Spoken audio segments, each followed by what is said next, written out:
오늘은 지혜의 기도 9번째, 현숙한 여인에 대한 징송입니다.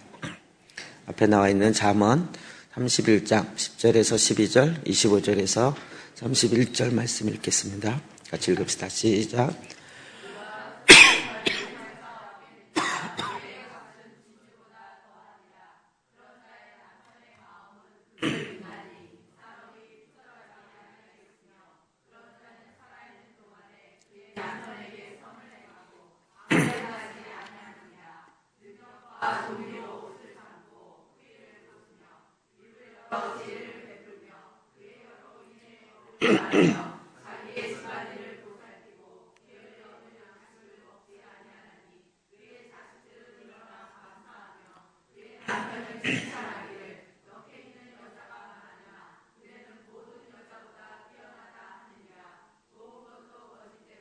아름다운 것도 되네.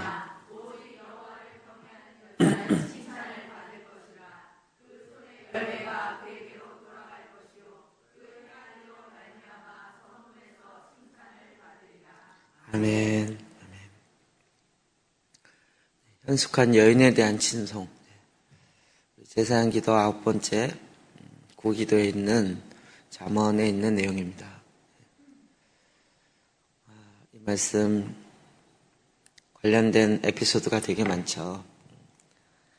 많은 분들이 현숙한 여인을 찾죠. 농담이지만 그래서 이름이 현숙이라는 사람을 찾기도 하고 많은 기도 제목이죠. 주님, 내가 현숙한 여인이 되겠습니다. 그리고 형제들도 기도 제목 중에 내 배우자상은 현숙한 여인이 되게 해주십시오.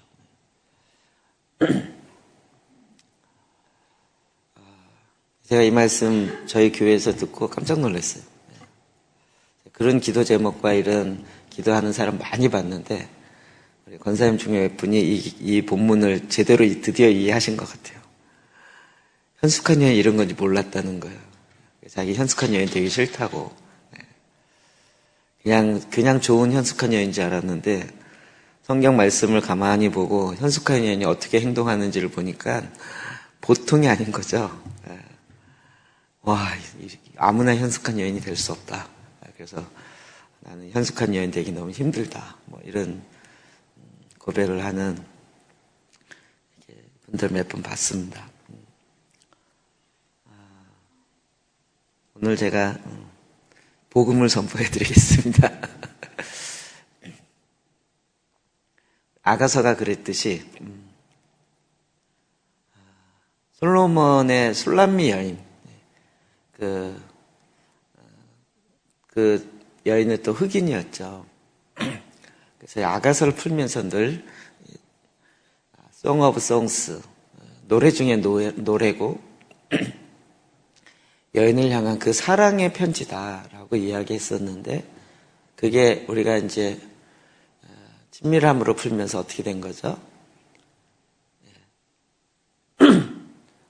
결국 마지막 때에 정말 하나님 예수 그리스도를 사랑하는 신랑 되신 예수 그리스도를 사랑하는 신부의 모습, 그리고 신부의 영성, 신부의 자세, 신부의 과정.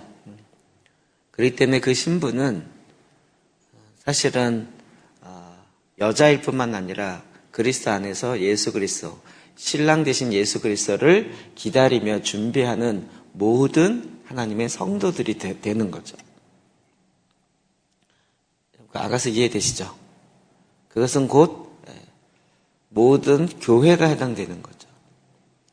너무나도 재미있는 것은 철치라는 교회가 보면 여성 명사예요.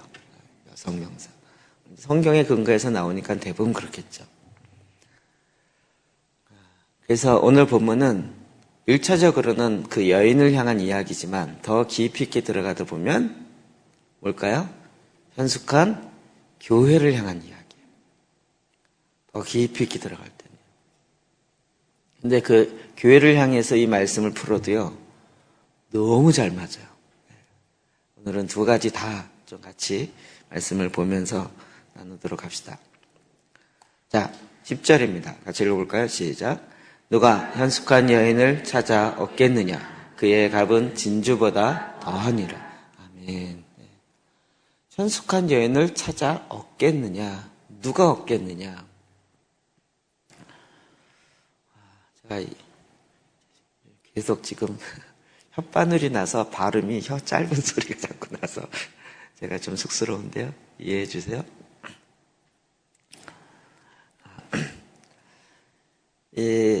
굉장히 강한 강조법이죠. 누가 얻겠느냐? 이 얘기는 뭐죠? 얻을 사람이 흔치 않다는 얘기예요. 현숙한 여인을 찾아 얻기가 쉽지 않다는 얘기죠. 누가 얻겠느냐? 그러니까 아무나 쉽게 얻을 수 있는 상황이면 이렇게 얘기를 안 하죠. 이렇게 얻기가 쉽지가 않다는 이야기예요. 그의 값은 진주보다 더하니라.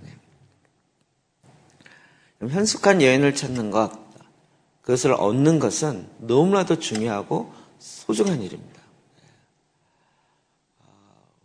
우리 젊은 형제들이 와서 오늘 너무 제가 보기에 격한 표현으로 땡 잡은 날이 될 것 같아요. 정말 형제들은 배우자를 택할 때요, 얼굴 예쁜 것만 찾지 말고 현숙한 여인을 찾아서 얻어야 돼요. 이게서 현숙한 여인을 볼 줄 아는 눈이 중요한 거예요.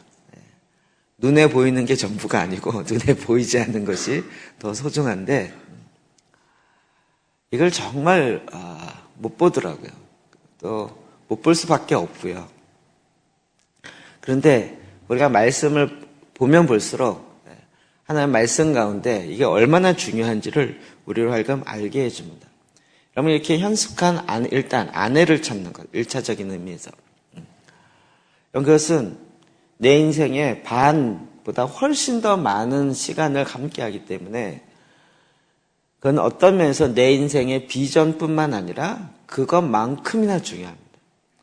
아무리 하나님의 부르심이 확실한다 할지라도 그 아내가 그 일에 함께 그 비전이 다르거나 동참해주지 않으면 그때부터 비극은 시작되는 거예요.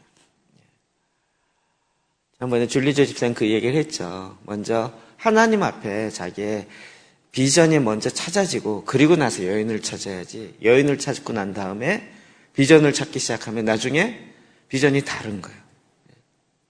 저는 이런 사람 너무나도 많이 만나봤어요.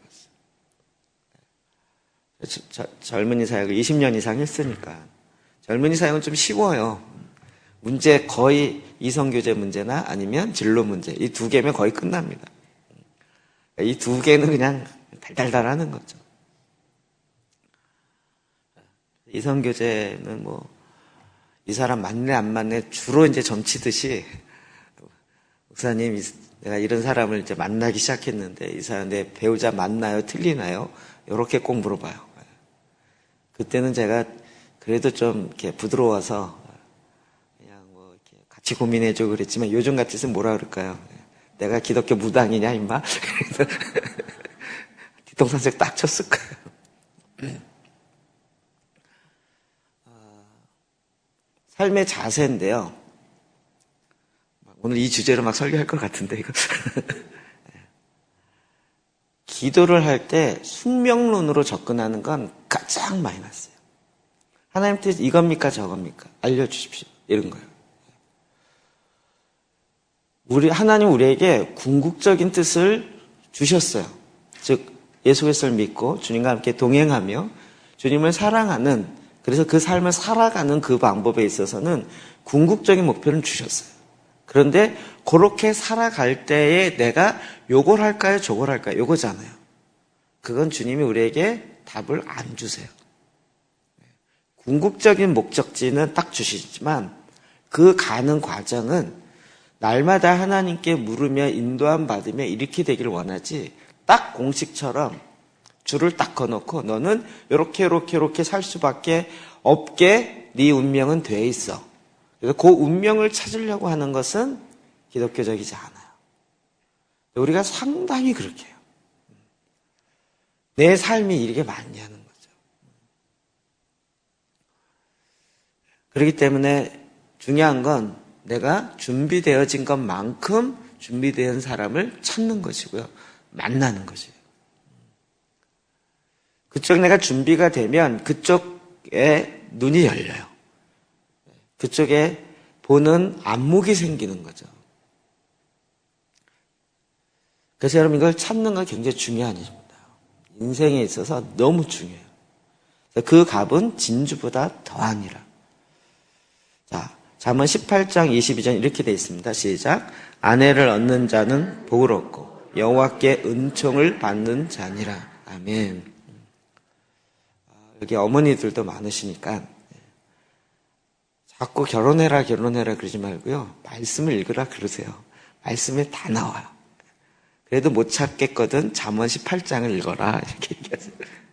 아내를 얻는 자는 복을 얻고 여호와께 은총을 받는 자니라.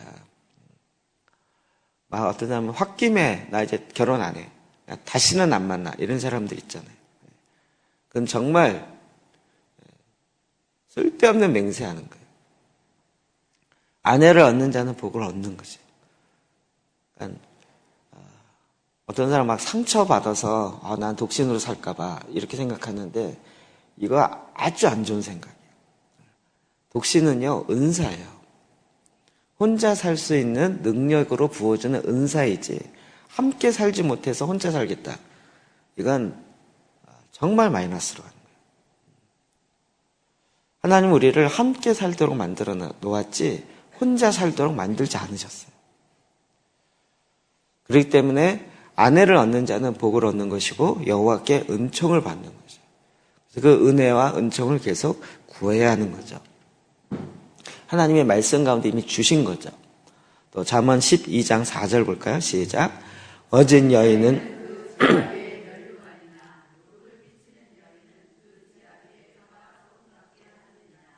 네. 지압이라고 했지만 남편이죠. 남편의 면류관이 되고 욕을 끼치는 아내는 그 남편의 뼈가 썩은 같게 하느니라. 둘의 차이가 너무 형격하죠. 제가 지난번에 이 제사장기도 본문할 때 이 본문 안 하고 강의 안 하고 넘어갔어요. 혹시 아세요?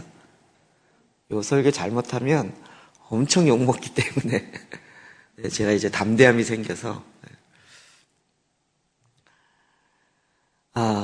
욕을 끼치는 아내는 그 남편의 뼈가 썩은 것 같게 된다.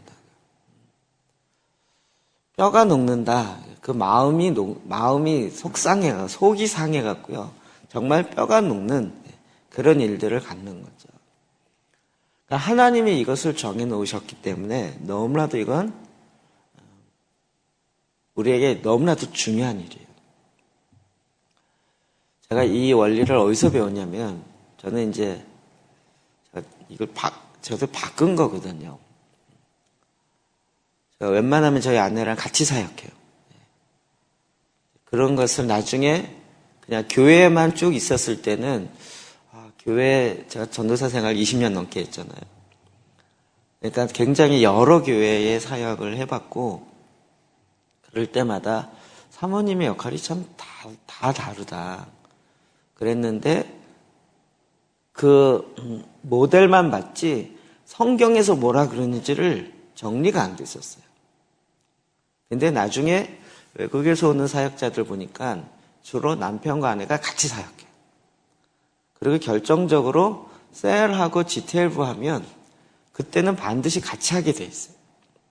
특히 이제 G12 하면 남자 셀, 여자 셀을 따로 하는데 되게 재밌잖아요. 우리 G12 한국의 소개를 제일 처음에 한 분이 저기 카자흐스탄 선교사죠. 김상선 선교사님.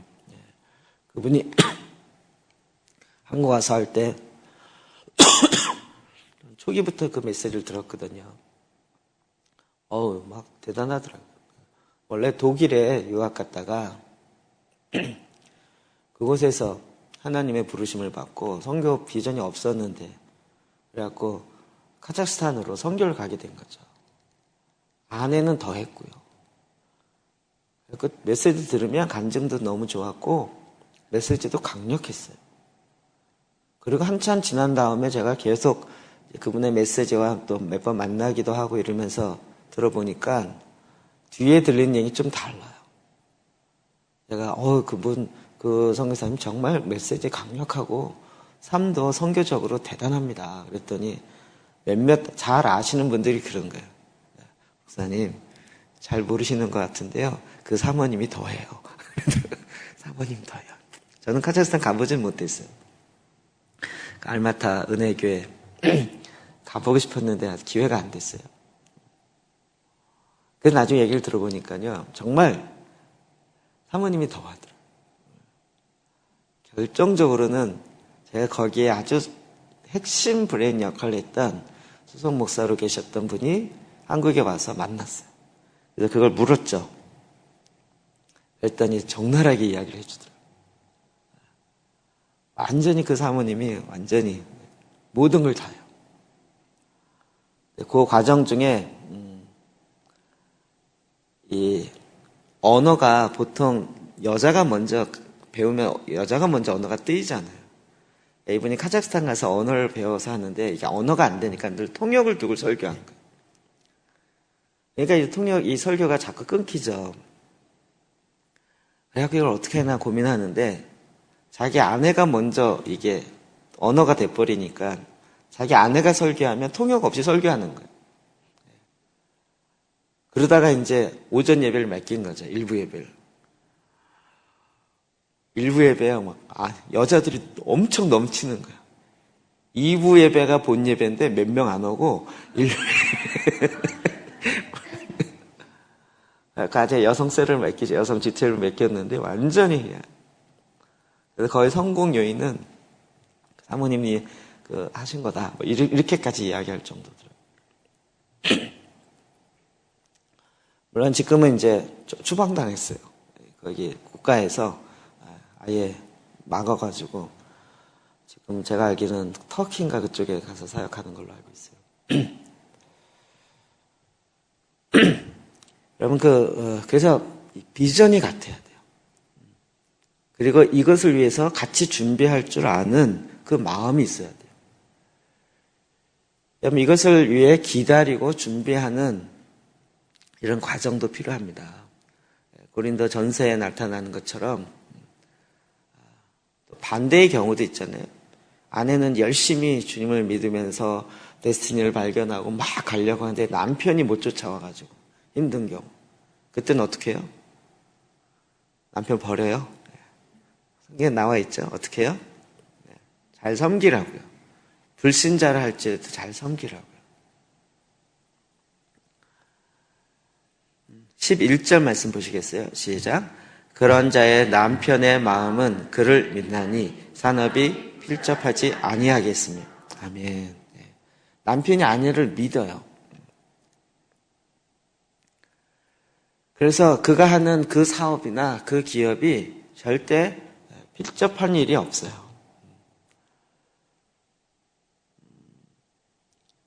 저도 사실 이거 굉장히 성경에 미리 얘기했어야 되는데 나중에 나오지만 제가 미리 얘기하면 우리나라에서는 남편이 아내 자랑하면 뭐라 그러죠? 팔불출이라 그러잖아요. 그래서 아내 얘기를 안 하는 게 기본적인 예의고 상식이라 그래요. 그런데 성경에 보니까 오늘 본문에 보니까 틀려요. 아까 뒷부분을 읽으셨어요?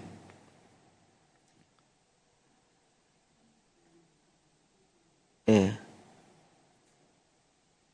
28절. 그의 자식들은 일어나 감사하여 그의 남편은 칭찬하기를 그의 남편은 그의 아내를 계속 칭찬해요.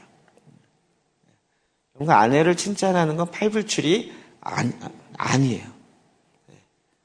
이 거짓되어진 이론을 예수 그리스도의 말씀 앞에 무릎 꿇게 합시다. 그렇죠? 이걸 못하게 하니까 남편들이 이거 말할 때마다 굉장히 두려운 거예요. 저도 막 두려울 때가 있어요.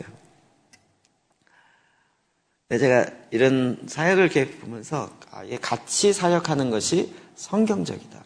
맞다. 그래서 저는 상당 부분 저희 아내가 뭘 잘하고 어떤 부분에 저보다 뛰어나는 걸 알기 때문에 또 저는 굉장히 또 실제적이지만 어떨 땐 또 비저널이잖아요. 목표를 향해, 이상을 향해 가는데 이런 것들 동의하면서 실제 현장의 소리와 현장의 그 분위기를 제일 잘 파악하는 건 또 아내들이에요. 그런 말도 있어요. 목사님이 사모님 얘기를 들으면 목회 실패하지 않는다. 뭐 이런 얘기도 있어요.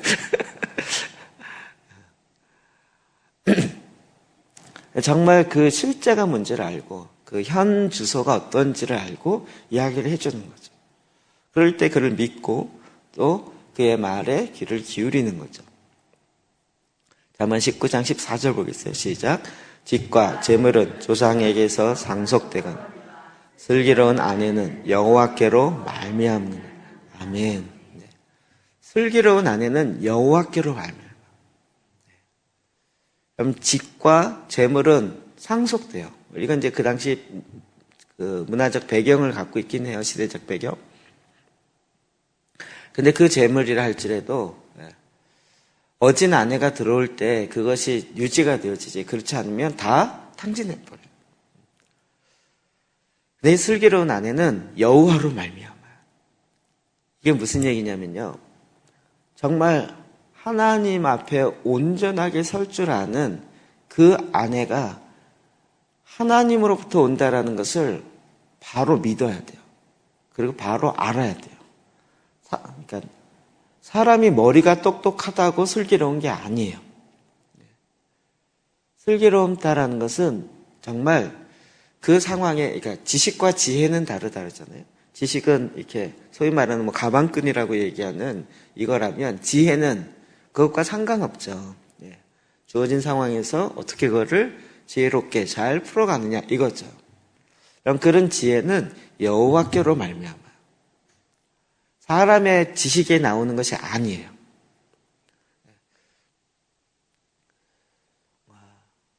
지금도 저희 아내가 이제 저희 장모님 가끔 보면 장모님 했던 격언들을 자꾸 해요.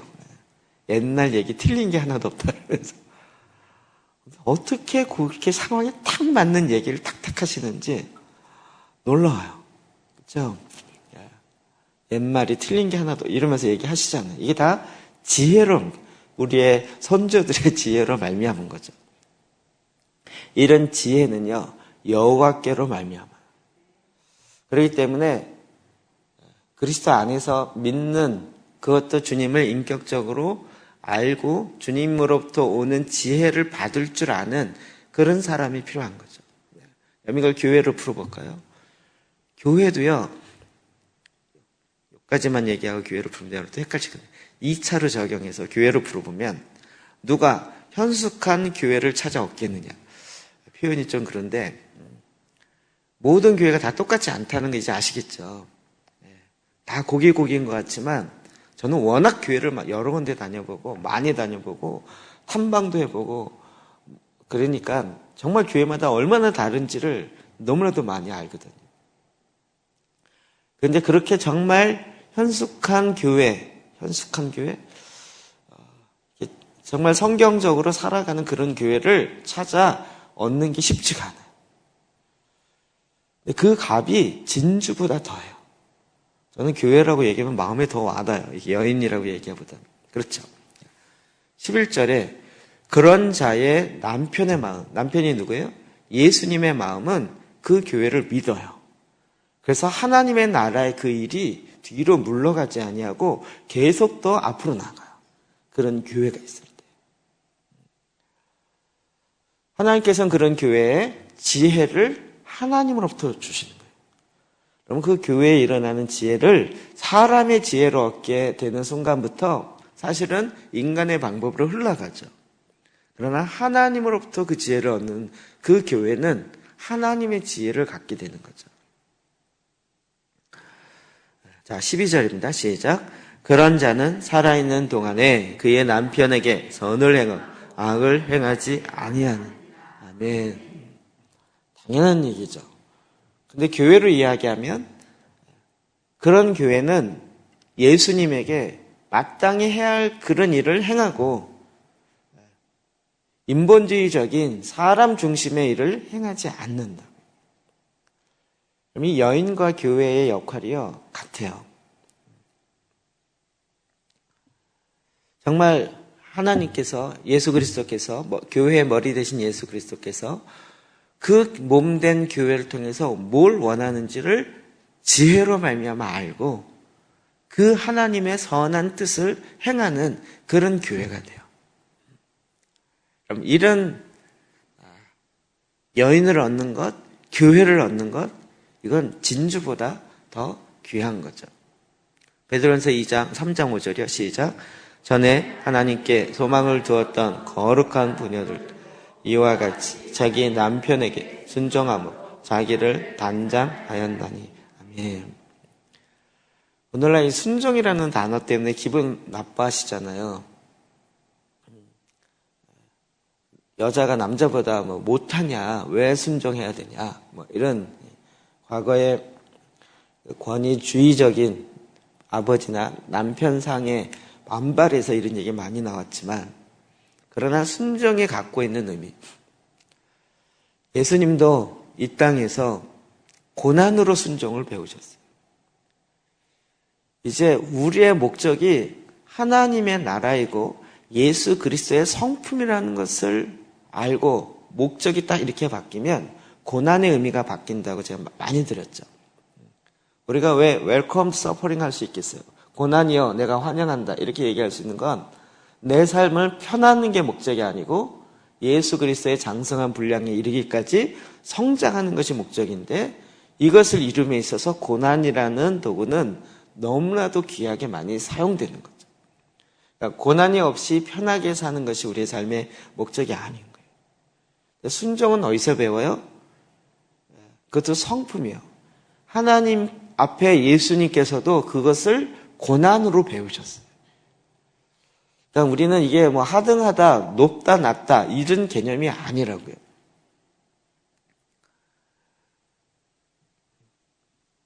지금 너무나도 많은 휴머니즘적인, 인본주의적인, 인간적이다라고 이야기하면서 성경과는 반대적인 가치가 교회 안에 훅 들어와 있어서 마치 그것이 교회가 옛날에 잘못된 것처럼 착각하는 거예요.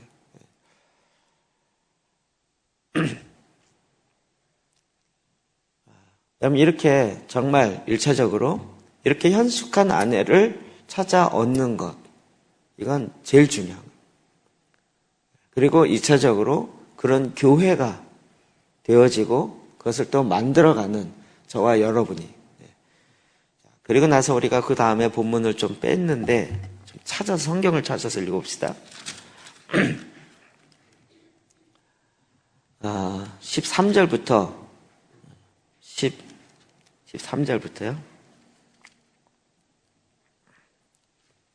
24절까지만 읽어보겠습니다. 13절부터. 자, 이렇게 현숙한 여인이 어떻게 행하는지를 한번 봅시다. 시작. 그는 양털과, 찾으셨어요? 잠언 31장 13절. 자, 현숙한 여인이 어떤지 31장 13절. 시작. 그는 양털과 삼을 구하여 부지런히 손으로 일하며 상인의 배와 같아서 먼 데서 양식을 가져오며 밤이 새기 전에 일어나서 자기 집안 사람들에게 음식을 나누어 주며 여종들에게 일을 정하여 맡기며 밭을 살펴보고 사며 자기의 손으로 번 것을 가지고 포도원을 일구며 힘있게 허리를 묶으며 자기의 팔을 강하게 하며 자기의 장사가 잘 되는 줄을 깨닫고 밤에 등불을 끄지 아니하며 손으로 손뭉치를 들고 손가락으로 가락을 잡으며 그는 공고한 자에게 손을 펴서 궁핍한 자를 위하여 손을 내밀며 자기 집 사람들은 다 홍색 옷을 입혀서 눈이 와도 그는 자기 집 사람들을 위하여 염려하지 아니하며 그는 자기를 위하여 아름다운 이불을 지으며 세마포와 자색 옷을 입으며 그의 남편은 그 땅의 장로들과 함께 정문에 앉으며 사람들의 인정을 받으며 그는 배로 옷을 지어 팔며 띠를 만들어 상인들에게 맡기며. 아멘. 네. 되게 많죠? 이거 보면서 와, 나 못해. 막 이러시더라고요. 나 옷 못 만드는데 어떻게 옷 뜨개질을 해서 떠가지고 만들어서 입히고 그것도 염색하고 염색하는 게 제일 힘들죠. 이게 어떻게 가능하냐. 그럼 그 성경을 읽으면서 의미를 찾아야 되는 거죠. 의미. 자, 제가 메시지 성경으로 읽어드리겠습니다. 훌륭한 아내는 찾기 어려울 뿐더러 다이아몬드보다 더 가치가 있다. 남편은 아내를 전폭적으로 신뢰하고 그 신뢰에 대한 후회할 일은 생기지 않는다. 아내는 남편에게 악의를 품지 않고 평생 그를 너그럽게 대한다. 최상품 털실과 무명실을 찾아 시장을 누비고 뜨개질과 바늘질을 좋아한다. 아내의 모습은 먼 지역을 향하여 이국적이고 진기한 상품들을 가져오는 무역선을 연상시킨다. 동트기 전에 일어나 가족을 위해 아침 식사를 준비하고 하루 일과를 계획한다.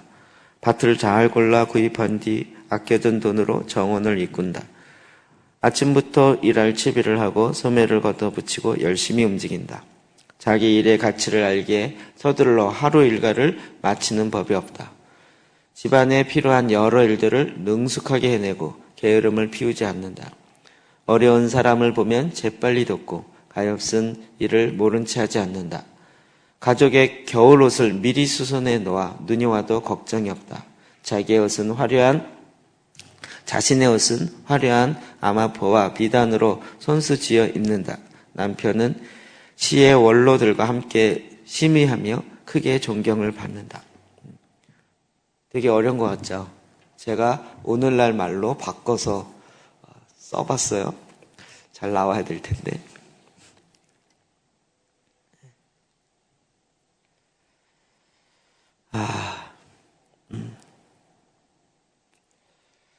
현숙한 아내는 가족들이 입을 옷을 항상 준비한다. 대형마트를 누비며 싼 물건이 무엇인지를 고르고 이국적인 상품이 아니라 카트 가득한 무역선을 연상케 시킨다.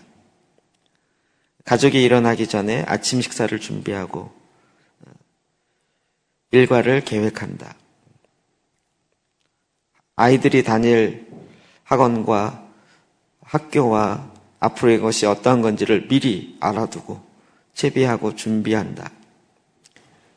절기가 오면 소매를 걷어붙이고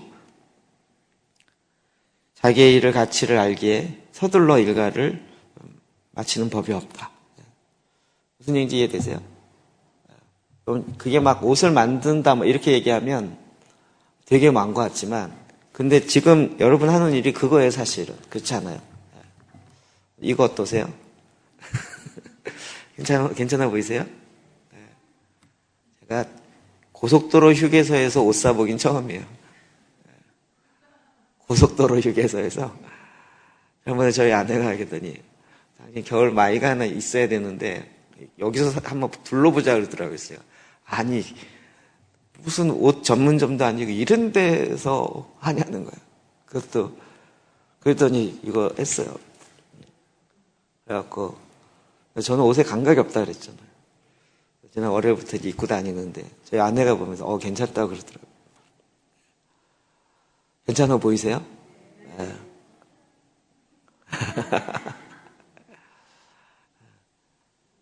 늘 가족이 어떤 옷을 입어야 되는지를 제가 어떤 옷을 입어야 되는지 감각이 없어요. 제가 이 부분에 있어서는 저희 아내의 말을 100% 신뢰해요. 100% 신뢰하기까지 많은 고난이 있긴 했어요. 그냥 된 건 아니었어요. 그러나 100% 신뢰해요. 이제는 휴게소에서 옷을 산다 그래도 그를 신뢰하기 때문에 맡겨요. 제가 제일 싫어하는 게 옷 입었다 벗었다 해보는 거거든요. 거기서 또 입어보라는 거예요. 대충 맞으면 그냥 가지 왜. 또 어떻게 또 입어봤죠. 그러니까 이게 과거랑 현재랑 하는 방법이 다르지 어떤 관심 또 실제적 그것을 하는 거 같잖아요. 조금 더 싸게 하려고 제가 조금 더 무역 상선에서 좋은 걸 취한다 이게 뭐죠? 세일 기간을 찾아다니며 조금 이러면서 그러니까 의미가 같잖아요. 그러면서 정말 가족을 향한 그 마음을 계속 그 일을 가꾸는 거죠. 그리고 보면 그런 거 얘기하면 갑자기 공감이 확 되죠. 어디 뭐가 싸대 그러면 어디 알아보고 가보고 이러면서 막 금방 정보 공유 확 되고 이런 일들이요 과거나 지금이나 거의 같이 되는 거죠. 그러니까 이게 막 어마어마한 현숙한 여인의 어마어마한 기준이라기보다는 지금 우리가 일상에 사는 당연한 이야기예요. 어찌 보면. 그러니까 우리의 가치를 바꿔야 되는 거죠. 이 가치를 제가 보기에 깨트리는 것은 선전이에요, CF. CF에서 늘 최고의 여인이란 뭐예요? 아주 그 최고의 연예인이 나와서 40, 50이 돼도 피부가 팽팽하며 몸매가 날씬해서 이런 화장품과 이런 약을 먹으면 이렇게 될 거는 것처럼 얘기하면서 아침에 먹으면서 럭셔리하게 긴 드레스 같은 홈 드레스 같은 걸 입고 이러면서 커피를 마시면서 럭셔리하게 살아가는 게 마치 여인의 행복인 것처럼 선전하고 있는 그거에 그 메시지를 너무 많이 받아들여서 마치 손가락 끝에 물 한 방울 묻히지 않는 것이 여인의 삶이 최고의 삶인 것처럼 아는 그 착각이에요. 성경을 보면 가치가 뭔지를 이야기하는 거예요. 가치요. 어떻게 살아가느냐의 방법이 아니라 그 가치요. 가치를 어디에 두고 있는가 하는 거죠. 자, 그래서 25절, 27절 다시 봅시다. 밑에, 여기 앞에 나옵니다. 시작. 능력과 존귀로 옷을 삼고,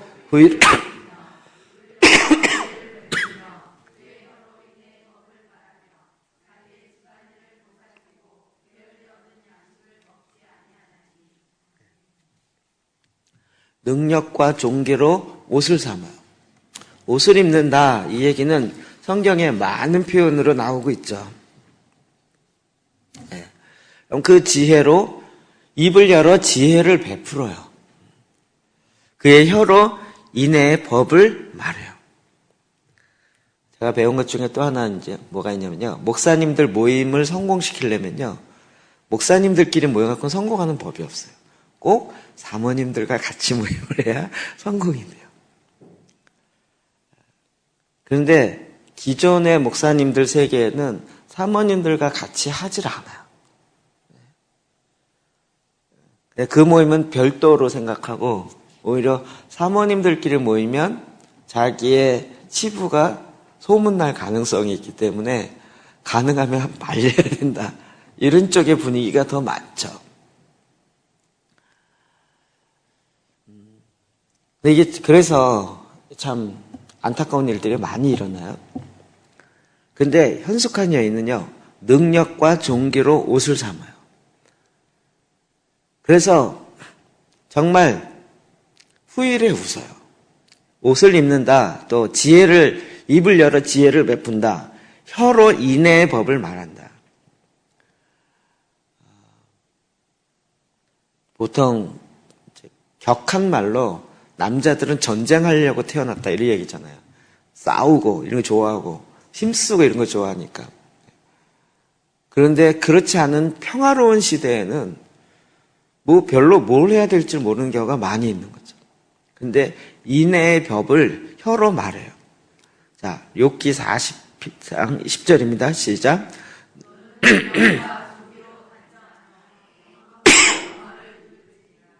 네. 그게 옷을 입는다 얘기가 하나 더 읽고 보고 로마서 13장 14절이요. 시작.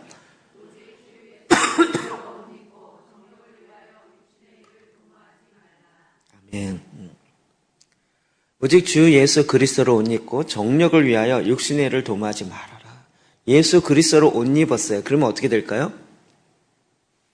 예수 그리스도로 옷 입으면 예수님처럼 살아야 되는 거죠. 옷만 입어서 되냐 그 얘기가 아니지만 옷을 입는다. 왕복을 입으면 왕복을 사는 거죠. 왕으로. 우리가 여기 예비군훈련장 밖에 있는데 남자들 군복을 입혀놓으면 갑자기 안 하던 군대 행동을 막 하기 시작하는 거예요. 그 옷을 입으면 거기에 맞는 그 행동을 하게 되는 거죠. 그런데 능력과 존귀로 옷 입어요. 예수 그리스도로 옷 입어요. 우리의 외형의 삶 가운데서 실제로 하나님의 법칙은 예수 그리스도로 옷 입어서 남을 나보다 더 높게 여기는 거죠. 그를 존귀하게. 그리고 그것이 내 삶에 굉장히 지혜로운 거는 자기를 높이는 게 아니라 상대방을 높이는 것이 지혜로운 거죠.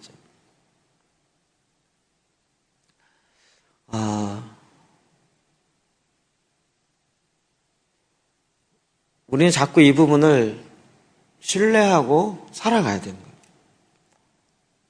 거예요. 기침이 요즘 계속 이렇게 심하니까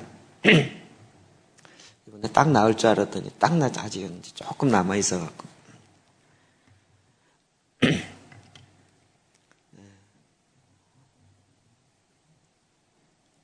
그래서 뭐 이거 먹으면 좋습니다. 저거 먹으면 좋습니다. 그 얘기를 참 많이 들어요. 그래서 그렇게 신경을 써주시는 건 참 감사한데 고기까지만 얘기하면 참 좋겠는데 한 걸음 더 나가시는 분이 꼭 계세요. 사모님은 도대체 뭘 한대요? 이런 말을 꼭 붙이시는 분이 계세요. 그러면 저희 아내는 아무 신경 안 하고 당신이 기침을 하든 뭘 하든 난 상관없어 이러고 있을까요? 그게 아니죠. 하도 이게 스트레스가 되니까 이제 저한테 당신이 기침하면 내가 피곤해. 본인은 그렇게 느낄지 모르지만 사실 아무 일 안 하고 가만히 있겠냐고요. 더 신경 쓰죠.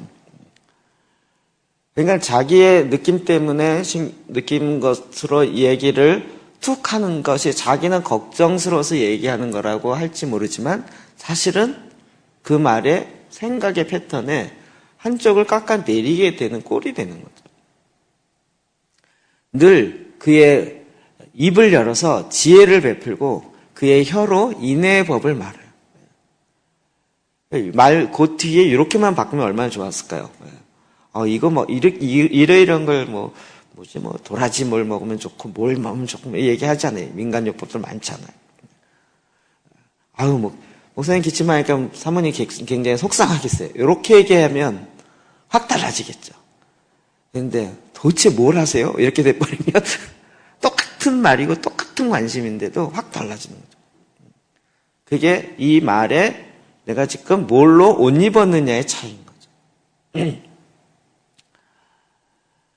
38, 39절 또 볼까요? 시작. 그는 그의 자식들은 일어나 감사하며 그의 남편은 칭찬하기를 덕행 있는 여자가 많아 그대는 모든 여자보다 뛰어나다 하느니라.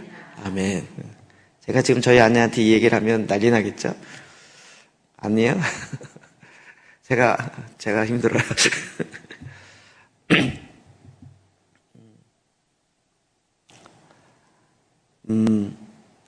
제가 결혼하고 1년 지난 다음에 하나님께서 저희 아내를 왜 만나게 하셨는지를 삶으로 느끼겠더라고요. 당신은 하나님이 만나게 해준 사람이구나. 이걸 제가 정말 이렇게 삶으로 느껴서 고백했나요? 느끼고 안 했나요? 안 했네. 말을 안 했구나. 속으로만 생각하고. 다른 모임에서 얘기했나 봐요. 없을 때. 저에게 없는 것을 딱 갖고 있기 때문에요. 어떨 땐 그게 힘들 때도 있지만 그러나 이제는 워낙 익숙해서 그런 부분을 신뢰하죠. 믿죠. 저 의견을 늘 묻고 듣는 입장이죠. 그럼 이것이요. 물론 표현될 때 잔소리가 아니고 칭찬으로 혹은 그 말할 때 표현하는 그 표현력도 굉장히 중요하지만 집에서 제가 지금 굉장히 지금 조심하고 있어서 지금 말이 더듬어지는 거예요.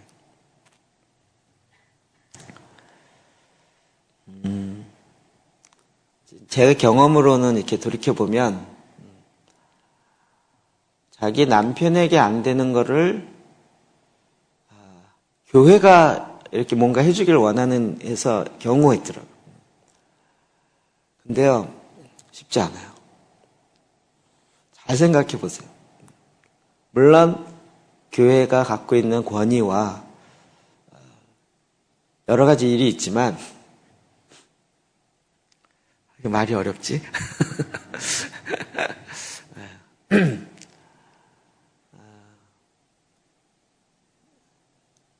그래서 정말 하나님 원하시는 방향으로 이렇게 나아가는 것이 필요하죠. 그런데 본인은 안 되는데 그걸 교회가 대신해 주길 원하는 경우, 이런 경우 굉장히 조심스러워야 돼요. 저희 교회 처음 왔을 때 어느 분이 저한테 와서 그러더라고요. 뭐 교회 개척 처음 하니까 뭐 할 일이 너무 많다고 생각한 거죠. 저를 잘 모르고. 그래서 목사님, 제가 주일학교 교사를 하려고 그러는데 우리 남편이 허락을 안 해요. 목사님이 저희 남편 집사님한테 얘기해서 주일학교 교사 하게 허락 좀 하게 해주세요 그러더라고요. 허락을 해야 될까요, 말아야 될까요?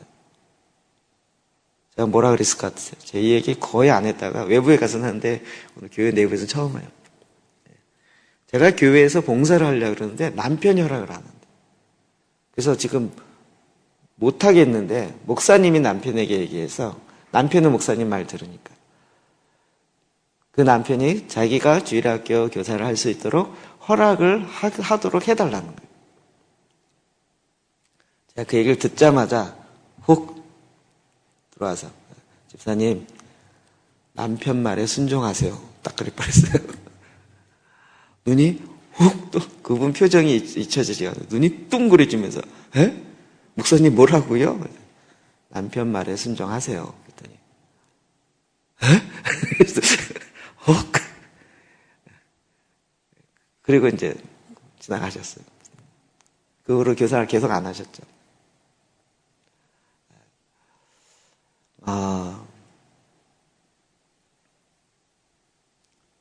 이게 마음의 동기를 살펴봐야 돼요.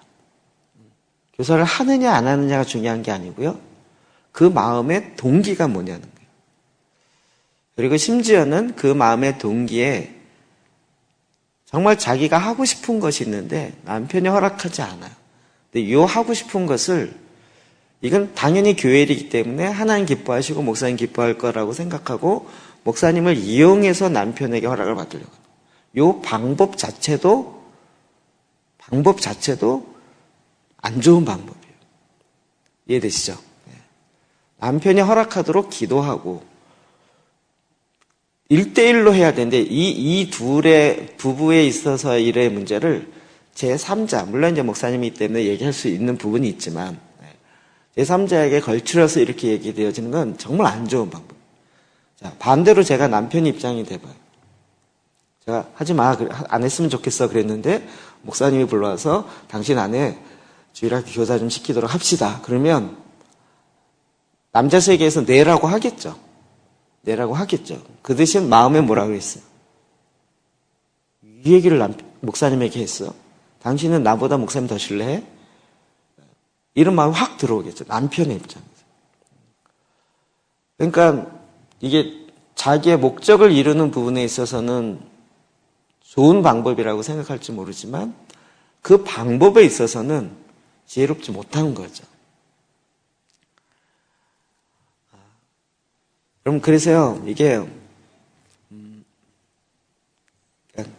지혜가 필요해요. 정말로 지혜가 필요해요. 남편을 높이는 것이 이게 수직적인 관계에서 나오는 게 아니고요. 성품에서 나오는 것을 이야기하는 거예요. 진정한 성품에서 나오는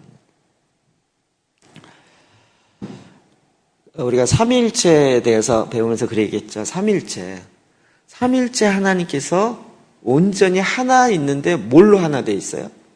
사랑으로, 존귀로 삼일째 하나님이 한 번도 서로를 깎아내린 적이 없으세요. 서로를 항상 높이고 항상 사랑하고 항상 신뢰하고 삼일째 하나님께 늘 그렇게 계신 거예요. 그러니까 하나님, 이게 제 나름대로의 시나리오인데 예를 들어 설명하면 하나님께서 지금 인간을 만드시고 인간을 만든 목적을 이루려고 고심하고 계시는 거예요. 근데 이거를 이루려면 어떻게 해야 되는지를 아들 예수님이 아세요. 그래서 어떻게 해요? 고민하지 아니하고 내가 그걸 할게요. 그런데 하나님 아버지 입장으로는 하라고 말하기가 제가 보기엔 그럴 것 같아요. 네가 이걸 좀 해주지 않겠니? 이게 아니고 예수님이 그걸 아시는 거죠. 아들 예수님이 아시는 거예요. 이미 마음을 알고 영과 영이 통해서. 근데 하겠다 그러면서 이게 십자가를 지어야 되는 건데 네가 정말 하겠냐? 못. 그런데 그 아들이 오히려 기뻐함으로 하겠다. 이런 사랑의 관계 안에서 일이 되어집니다. 하나님 그런 관계를 원하시는 거죠. 그러니까 이게 잘못되면 부부 관계에서 조정하는 관계가 되어지면 가장 안 좋은 거예요. 근데 이 조정이라는 것을 잘못 사용되어지면 자기의 이익을 위해서 조정하는 쪽으로 가버리거나 아니면 결탁 관계로 이용해버리는 거죠. 아주 인간의 교묘에서 다양해요. 제가 이거 저희 어머님 때문에 이야기 한번 드렸죠. 저희 집안에서요, 저희 어머님은 항상 피해자예요. 항상 저희 누님, 형님, 저 이렇게 있는데 어머님에 대해서는 항상 100% 예스예요. 늘 아버지가 문제였어요. 늘 아버지가 문제. 결혼하고 나서 보니까 저희 아내가 자꾸 어머님의 문제를 지적하는 거예요. 그게 되게 처음에는 웃다가 시어머니 욕을 해. 시어머니 흉을 봐. 이거 막 제가 그 말 듣는 것 자체가 옳으냐 그러냐를 떠나서 말 듣는 것 자체가 너무 싫고 힘들더라고요. 근데 나중에 보니까요. 저희 삼형제가 나중에 뭐라 그러냐면 어머니가 뭐라고 얘기하시면 꼭 본인들에게 확인하고 얘기하자 이렇게 했어요. 어머님이 삼형제에게 얘기하는 게 다 틀려요. 얘기할 때마다 다 본인은 피해자고 제 없는 자리에 있어요. 저한테는 형부, 야 니네 형이 어떤 짓 아냐? 니네 형이 돈 욕심이 얼마나 많은지 아냐? 막 욕을 해놨어요. 저희 형한테는 저에 대해서 야, 네 동생이 말은 안 하고 착한 것 같지만 쟤 절대 그런 애 아니야. 나 막 듣다 보니까 어머니는 100% 항상 연약한 자고 그러기 때문에 그러니까 막 갑자기 형이 싫어지고 누나가 싫어지고 이렇게 되는 거예요. 근데 나중에 그래서 만나갖고 막 싸운 거죠. 이렇게 얘기 때문에 막 하면서 싸우는데 보니까 아닌 거예요. 그 말을 서로 나중에 얘기해 보니까요. 어머니가 얘기해요. 그 나중에 이제 파킨슨 병이 오고 이러면서 정신 착량이 일어나니까 그게 극도로 드러나더라고요. 그게 이제 본인의 방어 기제였던 거죠. 본인의 요 가족 관계 안에서 본인이 살아남는 방어 기제였던 거예요. 그걸 제가 나중에 이제 알게 된 거죠. 그래서 저희 어머님이 꼭 저랑 있으면 저의 나쁜 얘기 한마디도 안 해요. 저랑 있으면 네 누나가 네 형이 이래가면서 본인의 서운한 얘기를 저한테 다 해요. 그래서 저를 통해서 전달하게 하려는 거예요. 저를 통해서 뭔가를 하려고. 그걸 나중에 노년에 저희가 알게 됐어요. 이게 잘못 조정하면요, 요렇게 잘못 가려는 경향이 있어요. 그러니까 그 마음의 동기가 달라야 되는 거죠. 자, 에베소서 4장 29절이요. 시작. 버릇 더러운 말은 너희 입 밖에도 내지 말.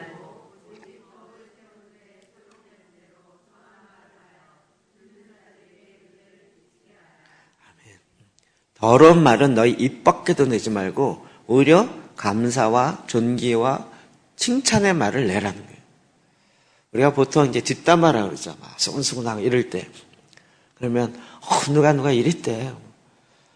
그러면 그런 말을 듣고, 그래? 이렇게 반응할 수도 있지만, 제가 이걸 깨닫고 난 다음은 꼭 스팀아웃을 시켜요. 그 말을 근거로 상상을 해보면, 누가 이랬대. 그러면 그의 남편은 완전히 악마고, 이 사람은 천사로 돼 있어요. 그럴 때 극단으로 딱 얘기하면 스팀아웃이 돼요. 김이 빠져요.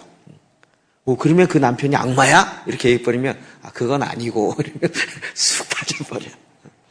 우리가 대부분 뭔가 하나 자기가 얘기하고 싶은 걸 강조하기 위해서 상대방을 너무 크게 막 깎아내리거나 이렇게 되잖아요. 그게 전달되면 완전히 사탄이 되어 있는 거죠. 그럴 때 그걸 끊는 것은 스팀아웃이에요. 김을 빼는 거예요. 김을 어떻게 빼요? 그 극단을 얘기해버려요. 그러면 악마네. 막 죽이려고 그렇게 했네. 그러면 그건 아니잖아요. 자기의 서운한 걸 얘기한 건데 표현이 그렇게 간 거죠. 근데 그 더러운 말을 입 밖에 내지 말아야 되는데 이게 훈련이 안 돼서 그래요.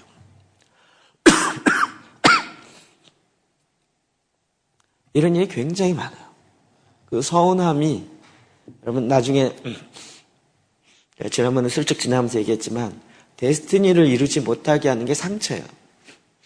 하나님께 받은 사명이 있다 할지라도 자기 상처가 그것을 이루지 못하게 해요.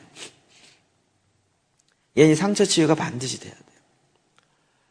제가 올해 하려 했다 못했는데 내년에 이제 시작할 건데 이제 말씀 여러분 기도재단 하면서 본문 이제 계속 성경 읽잖아요. 기본적으로 이렇게 하고 내년부터는 딱 주제를 정할 거예요. 한 해 동안 가정이란 주제로 창세기부터 계시록까지 그 관점을 계속 보기 시작합니다. 직장 재단 하시는 분은 직장이라는 주제를 가지고 성경을 계속 보면 그게 그렇게 풀러서 적용이 되어진대요. 네, 여러분 우리 안에 있는 견고한 진, 영적 전쟁은 내 마음에서 이루어진다 그러죠. 이게 다 어디서 나타나요? 가정에서 이루어져요. 그래서 제가 대만에서 나온 책을 좀 번역하고 있는데요. 대부분 다 치유와 관련된 얘기가 다 거기 나와요.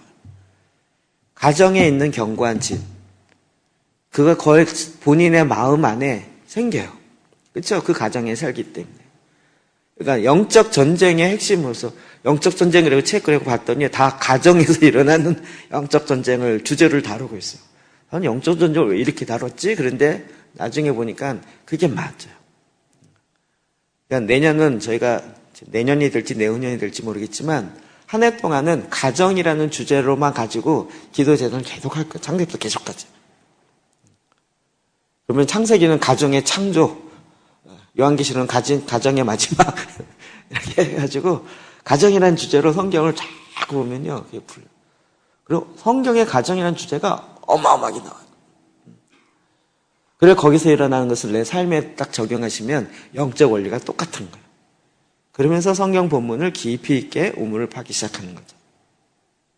이럴 때 그 말들, 그럼 그것을 다뤄야 돼요.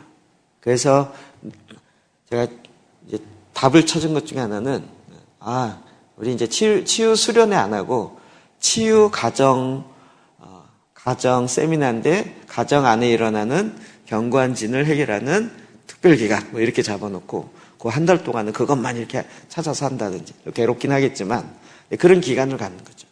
왜요? 가정에서 일어났기 때문에 가정에서 그 문제를 풀 줄 알아야 돼요. 가정을 떠나서는 치유가 될 수 있는데 돌아오면 상황은 안 바뀌어 있으니까 여전히 그 문제 그대로 남아있는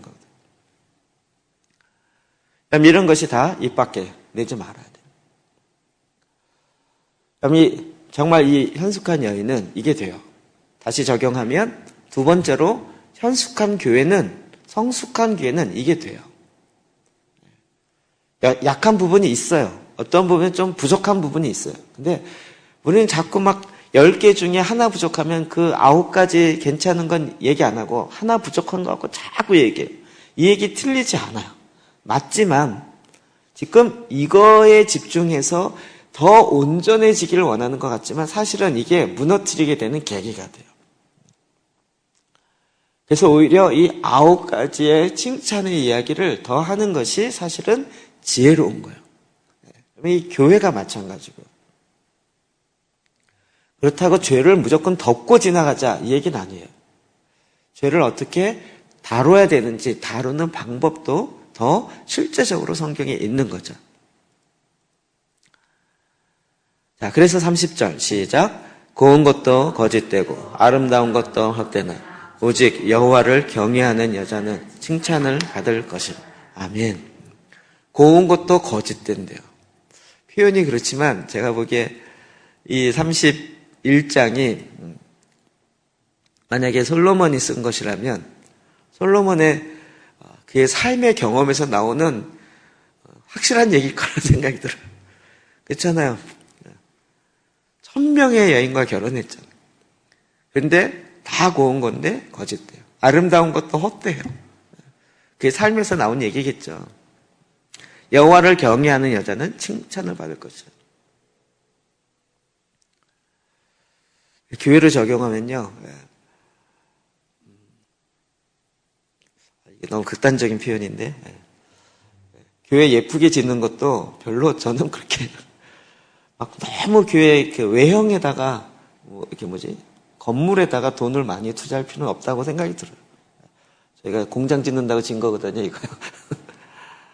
비 안 새고 춥지 않고 덥지 않고 이 정도면 된다라고 생각이 들어요.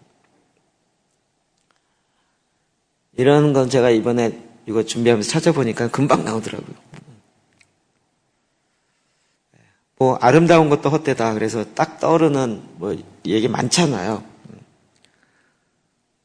30대 모든 것이 평준화되는데 40대는 미모가 평준화되고요. 50대는 지성이 평준화되고 60대는 물질이 평준화되고요.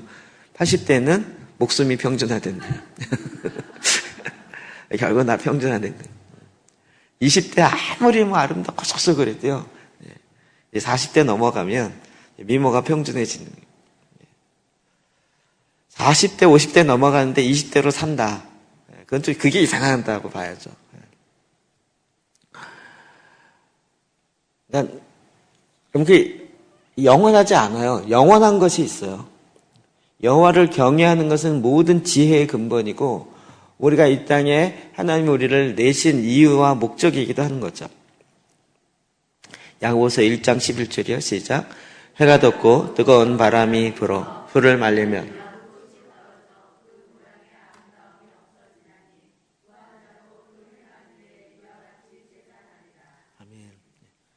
해가 돋고 뜨거운 바람이 불면 풀을 말리면 꽃이 떨어져요. 그 모양의 아름다움이 없어져요.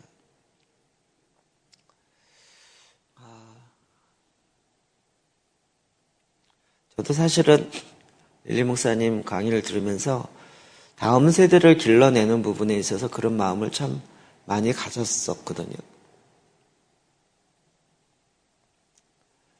우리가 지금 우리 세대 해석을 많이 못 해봐서 그런 것이긴 하지만 거기 아예 300명 데리고 전국을 다니잖아요.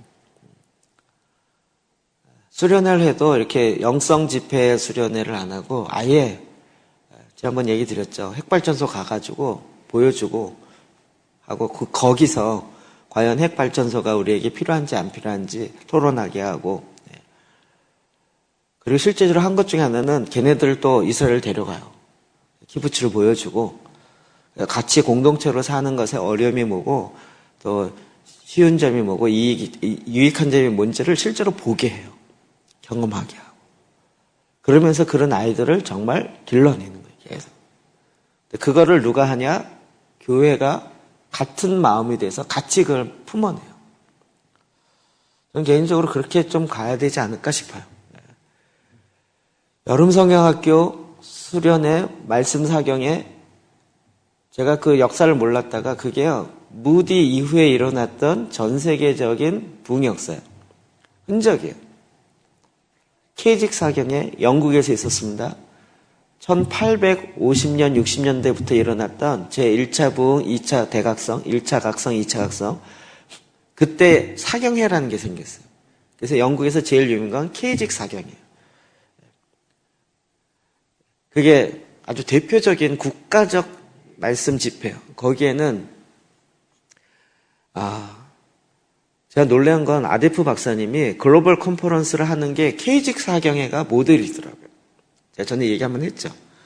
그 사경회에 누가 오냐면요, 목사님들만 올 수 있어요. 일반 성도가 오는 게 아니고. 그 사경회에는 목사님들, 그리고 특히 리더급 되시는 목사님들만 와가지고요, 한 주제를 갖고 아주 깊이 있게 다뤄요. 거기서 들은 내용과 거기서 같이 연구하고 나눈 내용이 그 영국 전역에 퍼져가게 되는 거예요. 그래서 그 케이직 사경회에 자기가 메신저로 섰다, 이 얘기는 무조건 인정이에요. 무조건 인정. 아무나 강사로 안 세우거든요.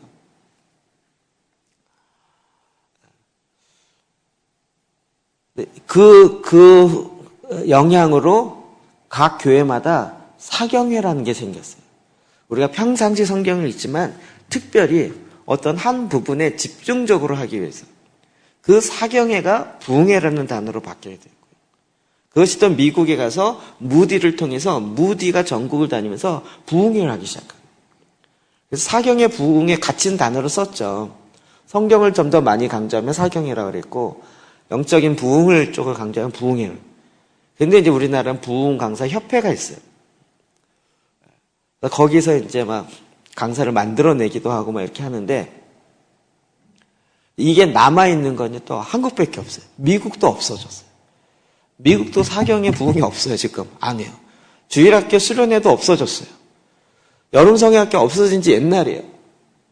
지금 그나마 남아있는, 아직까지 그때 전통을 갖고 있는, 그러니까 부흥이에요. 1차 부흥, 2차 부흥. 1904년부터 6년까지 있었던 부흥. 그 다음에 40년대에 있었던 부흥. 이 부흥의 영향을 가지고 사경회와 그 성경학교잖아요, 벌써. 이런 영향을 아직까지 갖고 있는 게 한국교회예요, 그나마. 지금도 많이 그 의미가 퇴색됐지만, 이제는 정말, 미국 갔을 때, 저는 80년대 대학 다니면서 그때 떴던 미국의 교회는 크리스탈 처치였거든요. 수정교회. 건물 전체가 다 유리로 돼 있어요. 벽도 유리고 천정도 유리고요. 그래서 제가 미국 갔을 때 거기 갔어요. 이미 부동산에 내놨다는 얘기를 들었지만 그래도 그 교회는 가보고 싶었어요. 갔더니 정말 거기에 성도들이 안내를 해요. 돈도 받아요. 돈 안 받았네. 그 교회 가서 구경 때 돈 받았어요. 그리고 이 강대상 뒤가요, 커튼이 열리는 게 아니라 그 유리로 된 이것이 이렇게 쫙 열려요. 오픈이 돼요, 진짜로. 그 뒤에 하늘이, 밖에 전경에 하늘이 쫙 보여요. 게다가 건물 자체가요, 강대상이 있으면 이게 설명이 안 되는데, 이 건물이 마른 목골 구조로 되어 있어요. 아주 특이해요. 그래서 이쪽도 계단식, 이쪽도 계단식, 저쪽도 계단식. 이쪽 계단식에 성가대가 앉고요. 이렇게 정면으로 되어 있지 않고 이렇게 마른 목골로 되어 있어요.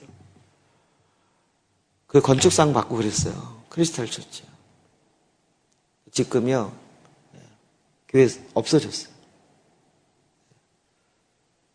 그 당시 그 정말 어마어마한 건축이었고 어마어마한 건데요. 그래서 딱 했는데 안내하시는 분이 다 할머니예요. 그 교회 성도들인데 할머니. 그리고 그 교회 유일한 수입원이에요. 그 교회 주일날 예배 드리는데 30명, 50명밖에 안 돼요. 교회 건물은요, 2,000명인가 3,000명 들어갈 수 있어요. 지금도 어마어마한 건물인데. 정말 저는 풀은 마르고요, 꽃은 시들어요. 교회를 할지라도요, 우리의 20대 미모만 시드는 게 아니고요, 풀은 마르고 꽃은 시들어요. 영원한 것이 그게 아니에요.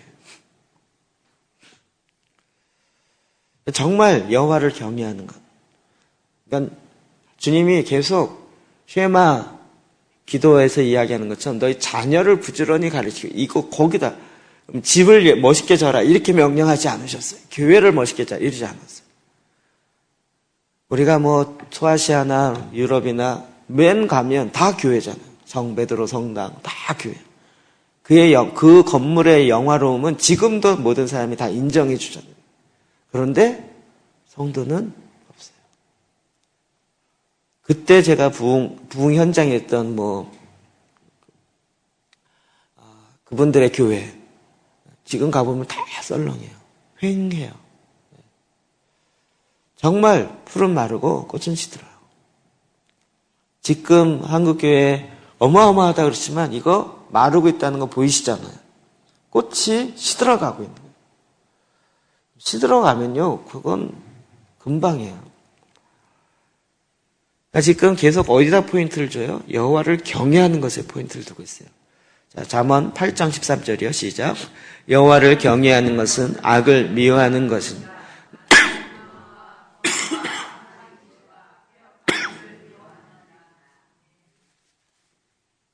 여호와를 경외하는 것이 악을 미워하는 거예요.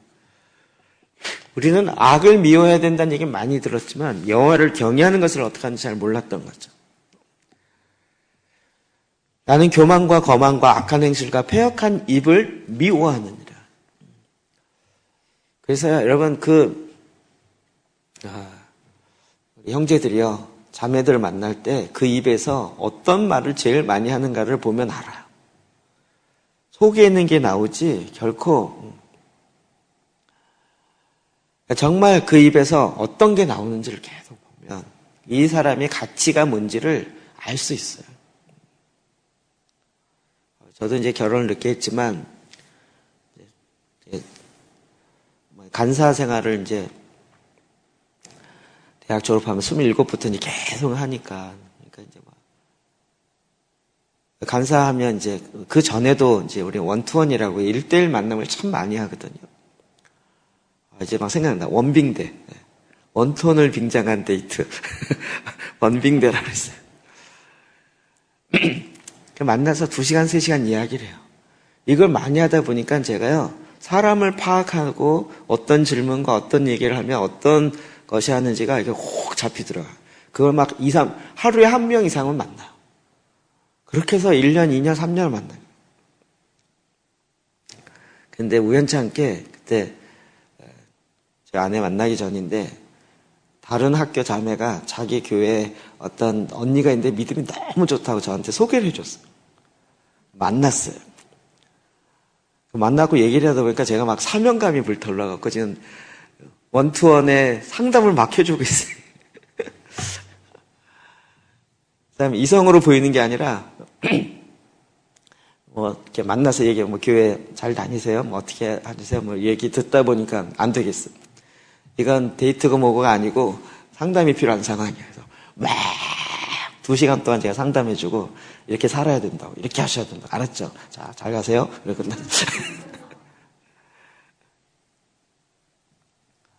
그 속에 있는 게 나와요. 속에 있는 게 나와요. 진짜로. 자기가 뭘 준비하고 뭘 했느냐가 그대로 나와요. 그럴 수밖에 없죠. 경험하지 못한 걸 나올 수가 없으니까요. 자, 잠언 31장 31절 시작. 그 손의 열매가 그에게로 돌아갈 것이고 그 행한 일로 말미암아 성문에서 칭찬을 받아. 아멘. 그럼 그 여인의 수고가 손의 열매가 그에게로 돌아가요. 우리가 손에 수고한 것이 안 나오셔가지고 김복 권사님이요. 하여튼 연구 대상이에요. 제가 보기에. 저희 찍기하는 목사님이 그랬어요. 이번에 식사를 계속 섬기셨잖아요. 그래서 식사하시는 분이니까 자기 생각에는 기도재단도 잘 못하고 기도도 잘 못하고 그러는 그냥 식사하는 아줌마인가라고 권사님과 생각했다는 거예요. 근데 만나서 얘기해 보니까 아닌 거죠. 새벽 예배 나오면 7시 20분 내지 반까지 7시, 그러면 기도해요. 새벽에 2시간.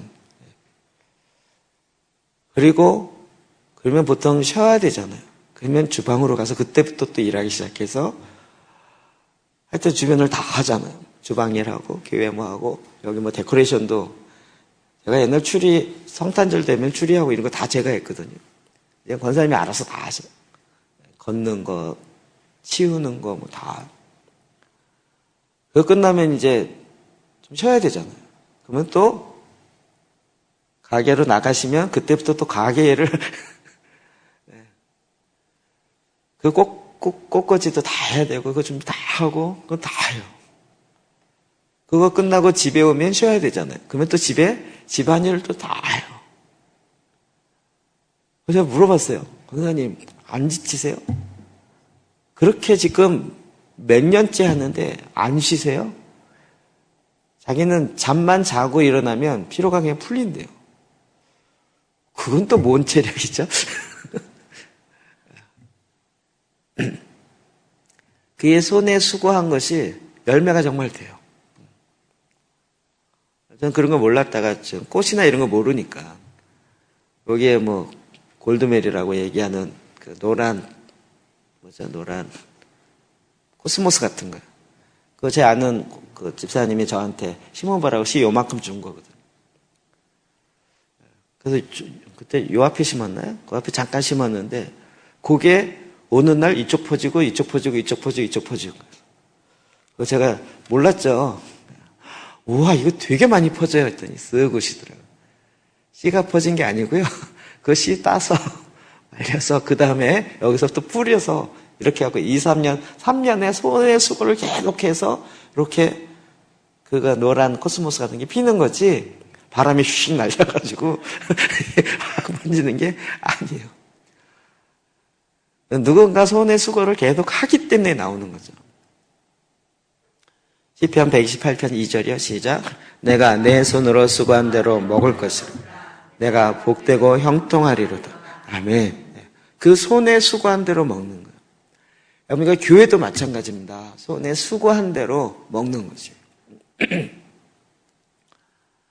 지금 책이 또 한 권 이제 편집 들어갔거든요. 2주 안에 책이 한 권 나올 거예요. 이번에 직장대단 컨퍼런스 그거 녹취 한 거 다시 이제 해서 그거 끝나면 또 하나 나올 거고요. 그거 끝나면 또 하나 나오고 지금 계속 앞으로 책이 좀 많이 나올 것 같아요. 저는 이 책 나올 때마다 기쁨이 있어요. 그렇죠? 여러분은 괴롭죠. 책이 자꾸 나와서 사놓은 게 쌓여 있는데 그거 다 읽지도 못했는데 또 새로운 거 나오니까. 여러분 그런 수고가요. 이게 지금 계속 되어지는데 결국 그 열매를 보는 거예요. 열매를 봐요. 갈라디아서 6장 7절이요. 시작. 스스로 속이지 말라. 하나님은 업신여김을 받지 아니하시는 사람이 무엇으로 심든지 그대로 거두지. 아멘. 심은 대로 거둔 것이지 어느 날 그냥 되어지는 것은 없더라고요.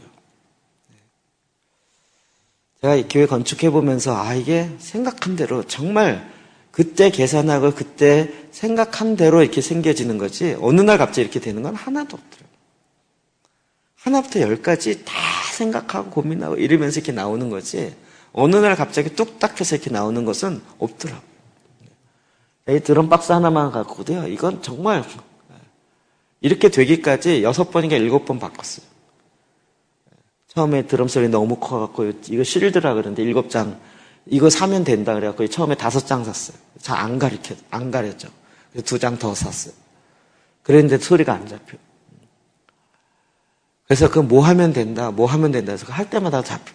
그래서 이제 드럼 실을 꾸며야 된다 그래갖고 또 드럼 실을 꾸미려고 또 교회마다 드럼실 얼마나 또 찾아다니면서 알아보고 그래서 좀 한국에서 드럼 제일 잘 친다는 그 사람한테 가서 드럼실을 만들려고 하는데 어떻게 만드냐 했더니 전문가는 다르더라고요. 나는 이제 소리하고 진동하고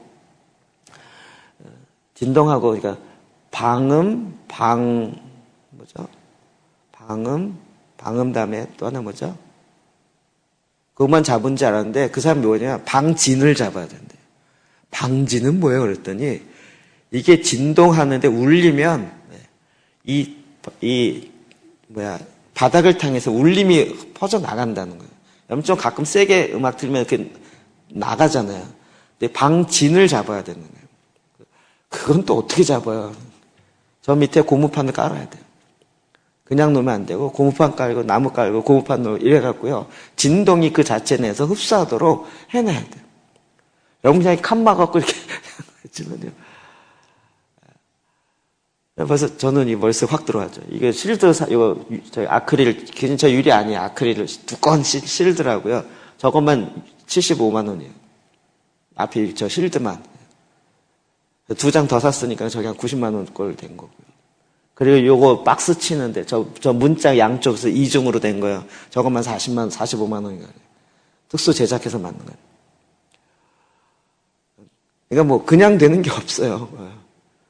그냥 뭐, 드럼실 생겼네, 이렇게 할지 모르지만, 수고하고 애쓰고 신경 쓰고, 그냥 아예 하나 만드세요. 이래갖고 된 게 아니고요. 그냥 다 조사보고, 이래서 심은 대로 거둔 게 이거예요. 심은 대로. 근데 그 자문해준 사람이 지난번에 왔었거든요. 딱 쳐보더니, 우와, 정말 드럼실 잘 만들었고, 너무 잘 됐다고. 수고한 대로 심은 것, 정말 수고한 것을 거둬요. 제가 보기에도 드럼실 너무 잘 됐어요. 드럼 치는 소리가 밖으로 나오지 않으면서 마이킹으로 잡으면서요. 이제 저기다 에어컨만 하나 달면 완전히 최고가 될 거예요. 에어컨 달 거예요. 여름에 너무 덥다 그러더라고요. 심은 대로 거두는 거죠. 어느 날 갑자기 훅 생기는 거 없어요. 저절로 생기는 거 없어요. 우리가 그래서 마땅히 손의 수고를 해야 되는 거죠. 하나님이 이것이 자연 법칙으로 만들어 놓으셨어요. 그러니까 뭐 저절로 됐어요. 이거 하나님 속이는 것 같다는 거예요. 저절로 되질 않아요. 어떠한 한 가지라도. 그래서 그 수고를 하는 그 여인이 정말 칭찬을 받고 집에서 하는 그 수고. 그것처럼 그런 수고를 하는 교회가 하나님 앞에 예수 그리스도에게 칭찬을 받는 거예요. 그런 수고를 하는 하나님의 거룩한 성도들이 교회된 우리가 그 수고를 할 때 그 수고의 열매를 먹게 되는 거죠. 자, 이제 다시 한번 기도 제목으로 잡고 싶지 않으세요? 주님, 현숙한 여인이 되겠습니다. 현숙한 여인이 되어지도록 여러분 기도하시고 그 의미를 다시 잡고 그 말씀 앞에 온전히 서서 준비하여 깨어 나아갈 수 있기를 주의 이름으로 축복합니다. 우리 말씀 의지하여 기도합시다. 말씀 보면서 주님 정말 현숙한 여인이 되겠습니다. 그리고 내가 현숙한 성숙한 교회가 되었는데 그냥 아무 교회가 아니고 정말 성숙한 교회로 신랑 되시는 예수 그리스도를 기쁘게 하는 그의 칭찬을 듣는 교회가 되겠습니다. 이 말씀 의지하여서 정말 그렇게 주님 앞에 나아가 같이 기도합시다. 기도하시